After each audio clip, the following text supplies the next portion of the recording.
దేవానాంచ ఋషీనాంచ గురుకాంచన సన్నిభం బుద్ధిమంతం త్రిలోకేశం తం నమామి బృహస్పతిం. శ్రీ గురుభ్యో నమః. శ్రీ మహాగణాధిపతే నమః. శ్రీ మాత్రే నమః.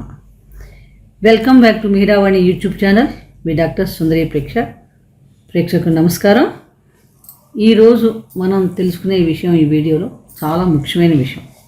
ఎందుకంటే నవగ్రహాల్లో అత్యంత శుభగ్రహమైన గురువు రాశి మారుతున్నాడు.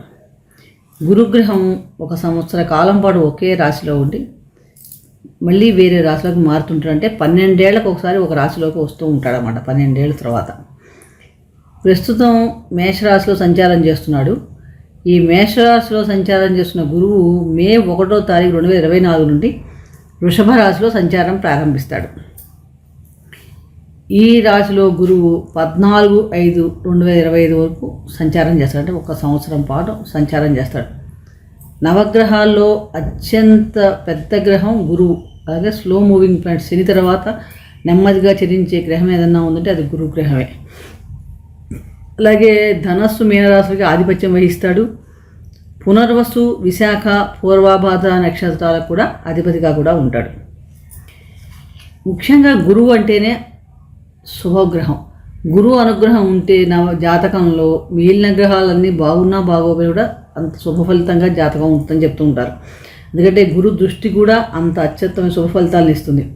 అంటే గురువు కారకత్వం గమనిస్తే మనకు ధనకారకుడు, నాలెడ్జి, సంతానకారకుడు, పుత్రకారకుడు, ధర్మాచరణ చేయడానికి, జీవకారకుడు. ముఖ్యంగా అంటే ఇత విపరీతమైన శుభ లక్షణాలు కలిగి ఉంటాడు. గురువు ఎక్కడ ఉంటే అక్కడ ఆ భావాన్ని వృద్ధి చేస్తాడు. ఆయన దృష్టి పడ్డా, ఆయనతో కలిసి ఆయన ఉన్న రాశి కానీ ఏదైనా సరే ఆ భాగం చాలా వృద్ధి చెందన్నమాట. అంటే ఎక్స్పాన్స్ ప్లానెట్గా కూడా మనం చెప్పుకోవచ్చు. అలాగే గురువుకి ఒక ప్రత్యేకమైన దృష్టిలు కూడా ఉంటాయి.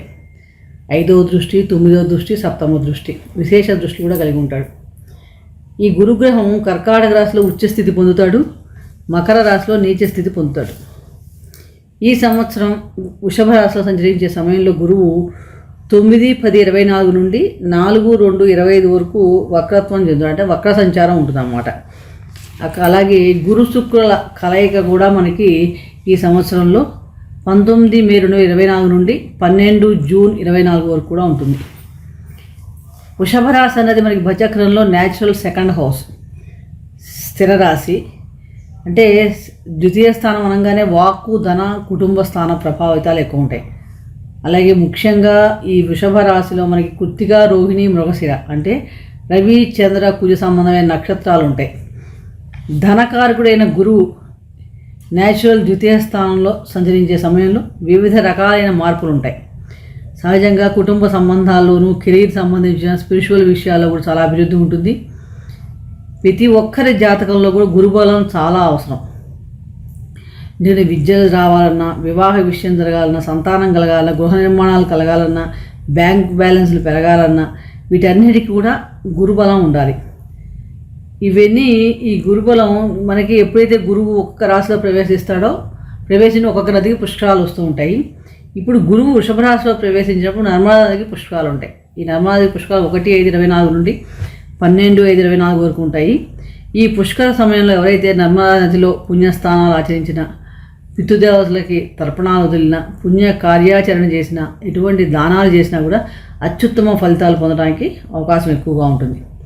అలాగే వృషభ రాశిలో సంచారం చేస్తున్నప్పుడు గురువు యొక్క 5వ దృష్టి కన్యారాశిపైన, 9వ దృష్టి మకర రాశిపైన, 7వ దృష్టి వృశ్చిక రాశిపైన ఉంటుంది.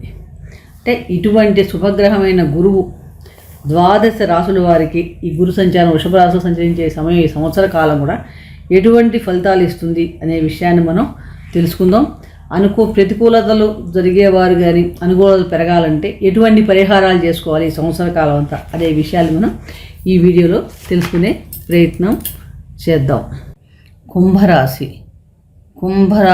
ఎవరికి వర్తిస్తుంది? కుంభరాశి అంటే ధనిష్ఠా నక్షత్రం 3, 4 పాదాల్లో జన్మించిన వారిది. అలాగే శతభిషం 4 పాదాలు, పూర్వాభాద్ర 1, 2, 3 పాదాల్లో జన్మించిన వారిది జన్మరాశి మనకి కుంభరాశి అవుతుంది. వీరికి మనకి గురు గోచారం వృషభ రాశిలో ఎలా ఉండబోతోంది అంటే, ఇప్పుడు మనకి గురువు సహజంగా కుంభరాశి వారికి గురువు ద్వితీయ లాభాధిపతి.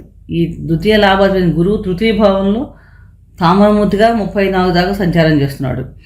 సహజ అంటే మనకి ఇప్పటిదాకా మూడో భావం అంటేనే కొంచెం ధైర్య సాహసాలు, hard work, communications, correspondence, younger siblings అంటే మన కనిష్ట సోదరులు వీళ్ళకి సంబంధించిన ఎక్కువగా ఉంటుంది. అలాగే ఇప్పటిదాకా గురువు యొక్క దృష్టి కూడా 7వ భావం మీద, 9వ భావం మీద, 11వ భావం మీద ఉంది. సో ఈ భావాలతో ఇప్పటివరకు చాలా రికగ్నైజేషన్ రావడం, కొంచెం అప్రిషియేషన్, హార్డ్ వర్క్ రావడం, హార్డ్ వర్క్ చేస్తే కనుక వీళ్ళందరికీ మంచి ఫలితాలు పొందుంటారు. ఇప్పుడు గురువు 1-5 నుంచి మనకి చతుర్థ భావంలో మనకి సంచారం చేస్తున్నాడు. చతుర్థ భావంలో మే 1వ తారీఖు నుండి లోహమూర్తిగా సంచారం. ఇంకా చతుర్థ భావం అంటేనే మనకి వాహనాలు, సంపదలు, గృహం, ఇల్లు, స్థిరాస్తులు, తల్లి వీటికి సంబంధించిన ఎక్కువ ఉంటాయి. అంటే సుఖభోగాల కింద కూడా చెప్పుకోవచ్చు. గురువు ఎక్కడైతే ఉంటే ఆ భావాన్ని ఇంప్రూవ్ చేస్తాడు. కాబట్టి ఇప్పుడు ఈయన చతుర్థ భావంలో మే 1 నుంచి 2004 నుంచి 2024 నుంచి ట్రాన్స్లేట్ చేయడం వల్ల చాలా మటుకు మీకు ఏంటంటే ఇంట్లో కొంచెం హ్యాపీనెస్ పెరుగుతుందని చెప్పవచ్చు. అలాగే వెహికల్స్, కొత్త వాహనాలు కొనటం కానీ, డొమెస్టిక్ సంబంధించిన ఇంటికి సంబంధించిన పరికరాలు కొనటం కానీ, ఇల్లు పెద్దది చేసుకోవడం, అలాగే ఇంటి రిపేర్లు చేయటం కానీ ఇలాంటివన్నీ కూడా ఎక్కువ ఉండడానికి అవకాశం ఉంది. వాటికి సంబంధించిన ఖర్చులు కూడా ఎక్కువ ఉంటాయి. అలాగే మదర్ యొక్క ఆరోగ్యం కూడా చూసుకోవాలి. మదర్ గురించి సంబంధించిన విషయాలు కూడా ఎక్కువ జరుగుతూ ఉంటాయి. మీకు ఏంటంటే ఒక గుడ్ న్యూస్, మంచి విషయాలు జరుగుతాయి, హ్యాపీనెస్ పెరుగుతుందని చెప్పవచ్చు.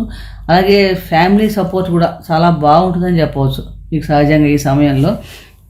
అంటే ఏమన్నా మీకు ఏమైనా పెండింగ్ టాస్క్ ఇప్పటిదాకా ఏమైనా అవ్వని పనులు ఏమంటే అలాంటివన్నీ అవ్వడానికి కూడా ఈ సమయంలో చాలా అవకాశాలు ఎక్కువగా ఉన్నాయని చెప్పవచ్చు మనకి. ఎందుకంటే గురువు యొక్క దృష్టి మనకి 8వ భావం మీద, 10వ భావం మీద, 12వ భావం మీద ఉంది. అంటే వృత్తిపరంగా దూరదేశాలకు వెళ్ళటం కానీ, ఆకస్మికంగా అనుకోని మార్పులు రావటం ఇలాంటివి కూడా మనకి వృత్తిపరంగా కూడా కనిపించే అవకాశం ఎక్కువ ఉంది.